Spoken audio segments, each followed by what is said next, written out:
Kukiwa kuna taarifa ambazo zinaeleza kuna baadhi ya wachezaji wanatakiwa kuondoka kwa mkopo akiwemo Shamu Karabwe. Moja kati ya vitu vya kupendeza ni kwamba hii leo zipo taarifa ambazo zinamhusisha Ismaila Oliver Ture kujiunga na wekundu wa Msimbazi Simba.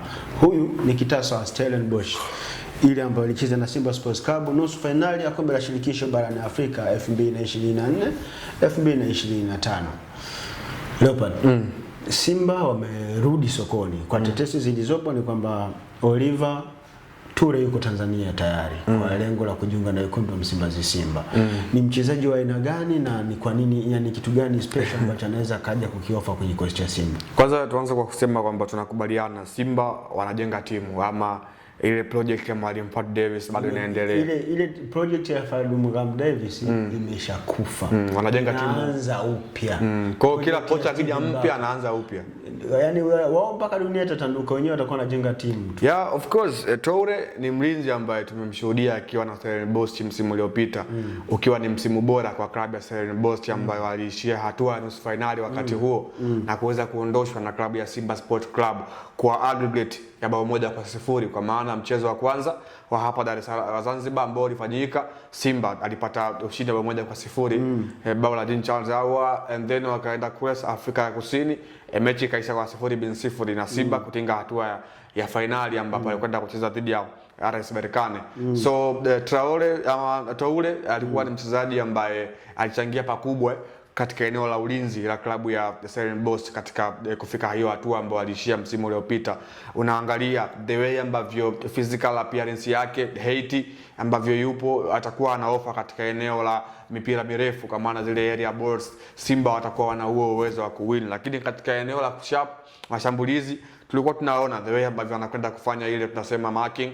Alikuwa ni mchezaji ambaye kwenye eneo la kufanya making alikuwa anawahi kwenye kama zile half spaces, alikuwa yuko vizuri. Hofu yangu tu ni kwenye eneo la edges ambayo anaweza kawa ndio changamoto yake kubwa. Miaka 28. Yeah, of course. Kama ni kweli. Yeah, of course. Kwa hiyo naona akutana na mtu kama vile bwana mdogo, sitaki mtaja jina, ambaye ni wenyewe wanamuita Starboy, inaweza ikawa ndo tukafahamu ama akawa kipimo cha umri, lakini tunaona hakuna mtu mzima anaweza kusumbuliwa na mtoto. Tumeona Simba za siku za hivi karibuni wakachana na hii Simba katika eneo la walinzi, walikuwa wana walinzi ambao katika sehemu moja ama nyingine walikuwa wana miili mikubwa, lakini currently wamekuwa wanakosa. Ukimwondoa Shamu Karabwe ambaye amekuwa na mwili mkubwa lakini amekuwa nyambuliki, Simba walikuwa wana mtu kama vile Pascal Sajiwa hawa Sultan alikuwa yupo katika hilo eneo, alikuwa very superb.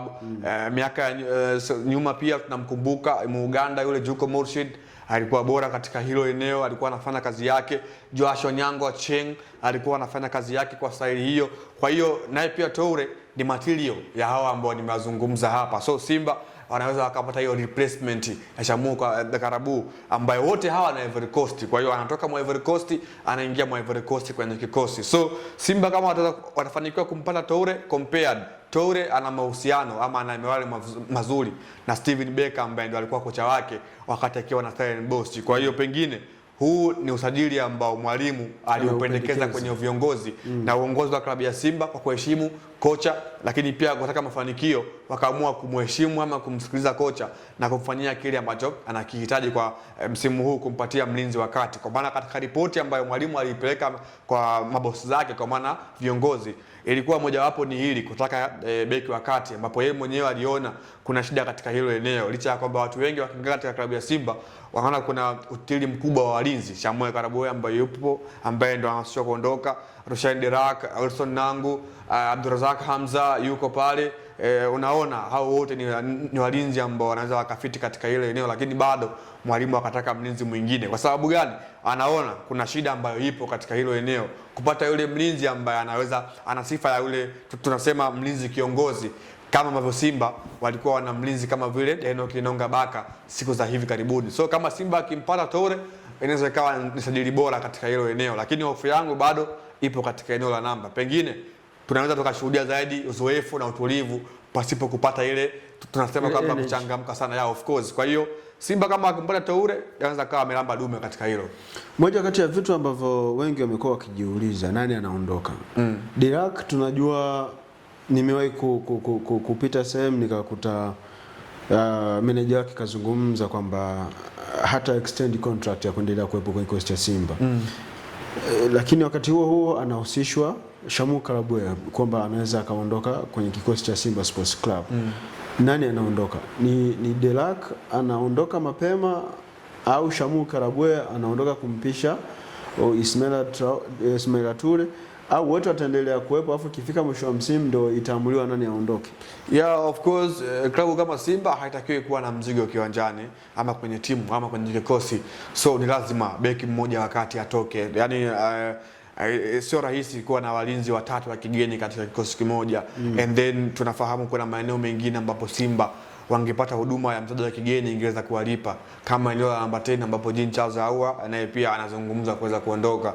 So mimi nafikiri Shamu Karabwe huenda akawa ndio chaguo sahihi la Simba kuweza kuondoka katika kikosi, kwa maana ampishe Toure katika kuingia kwenye kikosi cha Simba, kwa sababu Shamu sio beki mbaya, ni beki mzuri, lakini bado ameshindwa kuenda na kile ambacho Simba wao wanakuhitaji. Simba katika kikosi cha Simba ukimtoa Rushan Dirak, walinzi wote ambao wamebakia katika eneo la kutoa timu nyuma, kwa maana kuanisha mashambulizi, wamekuwa hawapo bora katika hilo eneo. So Simba wanamtegemea zaidi Rushan Dirak katika kupiga zile area balls ambazo zitavuka nyuma ya migongo ya timu pinzani. Inakuwa ni advantage kwa washambuliaji wa klabu ya Simba kuweza kusubiri rebounds waweze kufunga. So tunafahamu kuna mechi nyingine utakuwa unataka timu ianzie kucreate shambulizi kuanzia nyuma. So lazima uwe na walinzi wakati ambao wana hiyo sifa.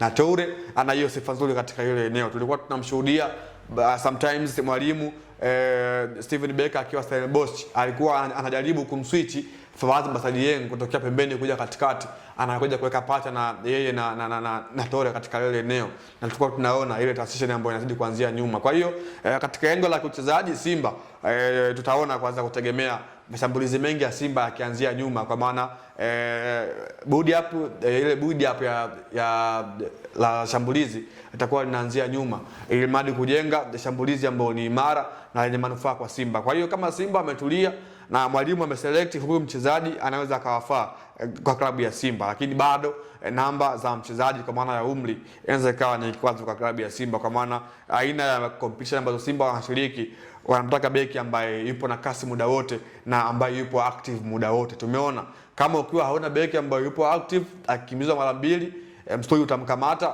atakukosti kwenye timu na kwenye mpango wa mwalimu. So ni beki mzuri, lakini Simba inatakiwa pia wampe muda huyu mchezaji. Simba wanapaswa kumpa muda mchezaji. Tunamzungumzia Ismaila Oliver Toure ambaye anahusishwa kujiunga na wekundu wa Msimbazi Simba. Nini kitatokea? Tujipe muda, tusubiri tuone kama kweli yaliomo yamo, na huyu anayekuja Tanzania hawezi kupatikana. Hii ilikuwa ni The Golden Boot. Mimi ni Usama Hamisi Usama, nilikuwa na Leopard John.